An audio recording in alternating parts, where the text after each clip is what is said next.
অতীতে গণতান্ত্রিক অধিকার চর্চা করতে না পারায় বিভিন্ন দাবি নিয়ে মানুষ এখন রাস্তায় নামছে বলে মন্তব্য করেছেন শিক্ষা উপদেষ্টা অধ্যাপক CR আবরার। সকালে Dhaka residential model school and কলেজের ১৬তম জাতীয় বিজ্ঞান কার্নিভালে তিনি কথা বলেন। উপদেষ্টা বলেন, দেশে এখন অস্থির পরিস্থিতি বিরাজ করছে। জনদুর্ভোগ সৃষ্টি হয় এমন কাজ থেকে বিরত থাকতে সবাইকে আহ্বান জানান তিনি। ১০০টি স্কুলের সহস্রাধিক শিক্ষার্থীর অংশগ্রহণে আজ থেকে ৩ দিন ব্যাপী এই কার্নিভাল চলবে।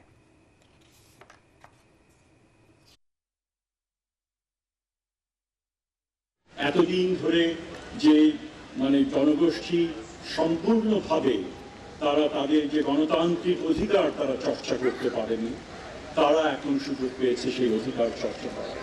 আগে যখনই কেউ কোনো দাবি দাওয়া উত্থাপন করতো, রাষ্ট্র তখন তাদের ঝাঁপিয়ে পড়তো তাদের উপরে। এখন একটা অবস্থার সৃষ্টি হয়েছে এবং সেজন্য সকলেই মনে করছে এই সময় আমার দাবি আমার উপস্থাপন।